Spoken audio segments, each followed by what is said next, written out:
psychiatric abuse, aligns herself with other critics of institutional psychiatry, like Professor Jeffrey Shaler of American University, who say schizophrenia shouldn't even be called a disease.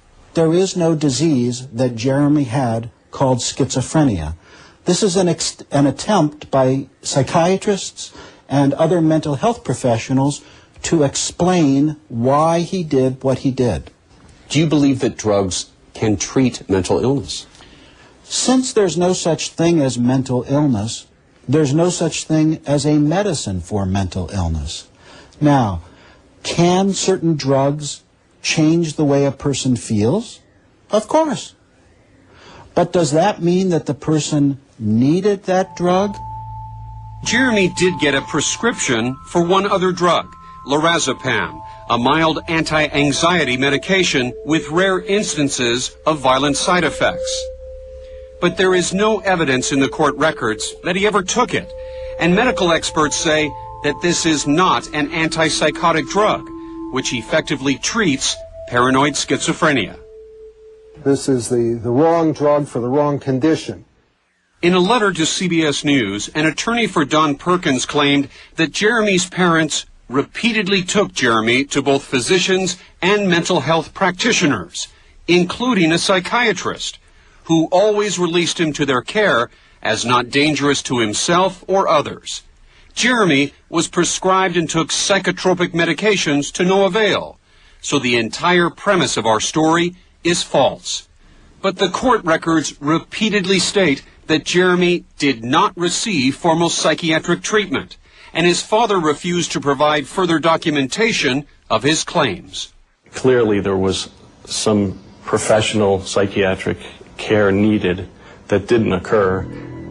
Whatever else they considered that summer, for the next 6 months, the Perkinses desperately pursued a cure for their son while abiding by the principles of their faith.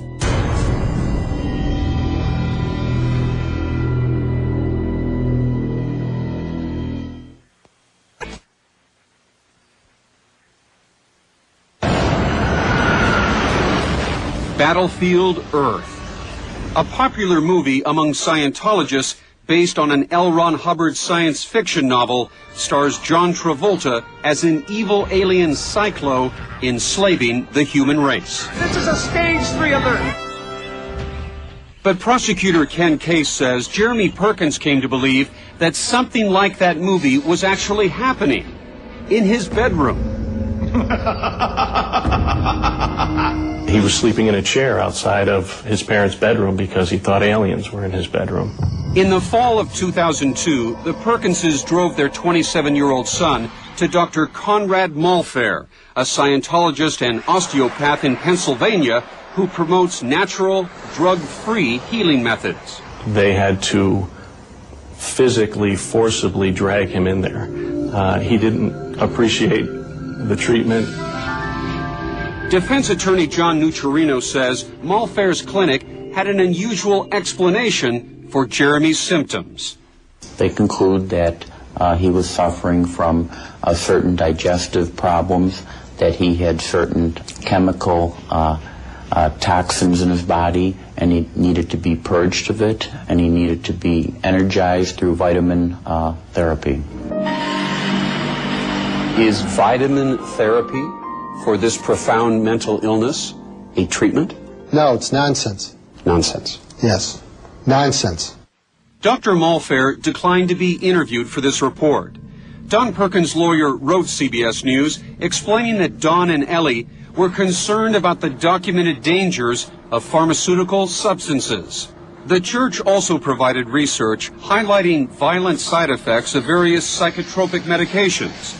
But medical experts, including Dr. Joseph, say those side effects are rare and that scientific literature actually shows a decrease in violent behavior when schizophrenics take antipsychotic drugs. We have a lot of treatments for people who are schizophrenic. We can make them better. Unfortunately, we can't make them well. But a lot of the more difficult symptoms can be quieted. Still, Ellie was desperate for a natural cure. She began feeding Jeremy more than a dozen vitamins and other supplements every day. Do you believe that vitamins can treat or cure mental illness? You know, vitamins and minerals and so forth are one aspect of getting the body healthy so that you're, you know, healthy body, healthy mind. But that's one option amongst many, many different things. The vitamins did not improve Jeremy's condition. In fact, their only noticeable effect was to make Jeremy suspicious of his mother. I didn't know, like, what the vitamins were for. What concerns or thoughts did you have about something bad with the vitamins?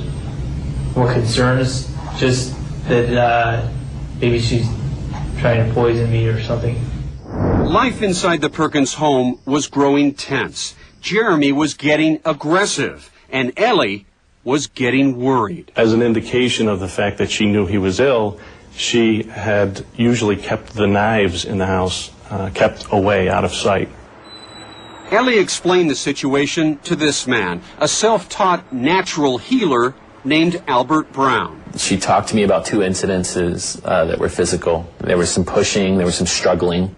Brown is not a Scientologist or a doctor, but he says he's helped people overcome mental problems with regimens of meditation and one-on-one counseling.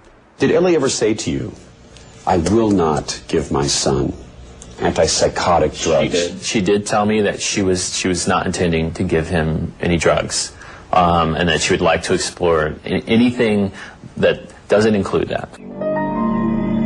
In February 2003, Ellie and Jeremy visited the country house where Brown did his counseling. Brown asked Jeremy an important question. And I said, do you think you have any problems? And he was quiet, and then he looked me in the eye again and he said, sometimes I think of Jesus Christ. Wasn't it your responsibility, since you're not licensed to treat anyone, to say, this is above my pay grade, you need to get him to a psychiatrist? If I really believed that, I would say that. But I have dealt with that exact situation at that same level and have done it very successfully. It was decided that Jeremy would come to stay at Brown's house next month. She seemed to think that was going to be fine, and he seemed to think that was going to be fine. But days before the move, Ellie was troubled by Jeremy's behavior. She called her son-in-law, Jeff Carlson, now the executive director of the Buffalo Church of Scientology. His solution was for Ellie to give Jeremy busy work to do, which could have been anything between yard work to housework. Jeff's sister Gabrielle and his deputy director Rich Dunning both found out about the conversation. But the point was to occupy his mind with something else. The church's solution was just to make him clean and get him tired so he can go to sleep. The day before she was killed, Ellie spoke with her friend, Dawn. It seemed like she was stressed because nothing that she was trying was working. On the morning of March 13th, 2003, Jeremy was told to pack for his trip to Albert Brown's. His parents tell him that he is leaving, that he's going to leave the safety and security of the only security that he knows, his home. Don Perkins went to work, but returned briefly and settled an argument between Jeremy and Ellie. After he left, Ellie demanded that Jeremy take a shower.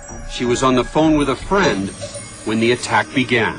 I held the knife in my right hand behind my back and she hung up the phone. Dr. Joseph read Jeremy's statement to the police. I tried to slit my wrists after the shower, but I wouldn't die, so I decided to do my mom instead. She was screaming, "No, Jeremy, don't." I stabbed her about 4 to 5 times before she fell down. I knew she was a goner. I believe that I have lived different lives for the past 1,000 years and wished I was in another life now. I was listening to the radio in my car, and I heard about a murder in a home.